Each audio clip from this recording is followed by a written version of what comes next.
ലൂക്കാ സുവിശേഷം 2-ാം അധ്യായം 22-ാം വാക്യം. ഇന്ന് മായേൽത്തോ തിരുനാളാണ്.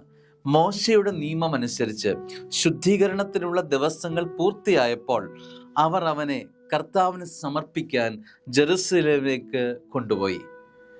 യേശുവിൻ്റെ മാതാപിതാക്കൾ യേശുവിനെ ദേവാലയത്തിലേക്ക് സമർപ്പിക്കുന്നതിനായി കൊണ്ടുപോവുകയാണ്. സ്നേഹമുള്ളവരെ, നമ്മുടെ കുഞ്ഞുങ്ങളെ നമ്മൾ ദൈവത്തിന് സമർപ്പിച്ചിട്ടുണ്ടോ? സത്യത്തിൽ നമ്മുടെ കഴിവുകൊണ്ട്, നമ്മുടെ മിടുക്ക് കൊണ്ട്, നമ്മുടെ ആലോചന കൊണ്ട്, നമ്മുടെ ഉത്സാഹം കൊണ്ട് ലഭിച്ചതാണ് നമ്മുടെ കുഞ്ഞുങ്ങളെന്ന് തോന്നിയേക്കാം. സ്വർഗം നൽകിയതാണെന്നുള്ള ഓർമ്മ വേണ്ടേ? സ്വർഗം നൽകിയവയാണെങ്കിൽ അത് സ്വർഗത്തിന് പ്രതിഷ്ഠിക്കുമ്പോൾ അത് ഇരട്ടി അനുഗ്രഹമായി മാറും. നമ്മുടെ കുഞ്ഞുങ്ങളുടെ ശിരസിൽ കൈകൾ വെച്ച് അനുഗ്രഹിക്കണം.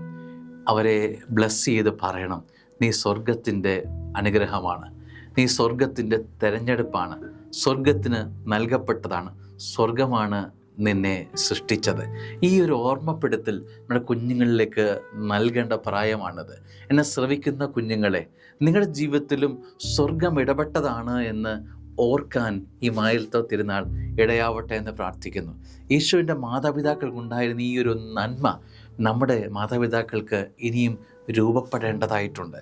ഈ കാലഘട്ടത്തിൻ്റെ പ്രത്യേകതയാണ് സ്നേഹമുള്ളവരെ, നമ്മുടെ കഴിവിലും മിടുക്കിലുമൊക്കെ വല്ലാതെ അങ്ങ് ആശ്രയിച്ചു പോകുന്ന ഒരു അപജയം. ചിന്തിക്കണം, സ്വർഗമാണ് നമ്മുടെ ജീവിതത്തെ ബലം കൊണ്ട്, കൃപ കൊണ്ട് നിറയ്ക്കുന്നത് എന്ന്. അനുഗ്രഹമാവട്ടെ ഇന്നത്തെ ദിവസം. ആമേൻ.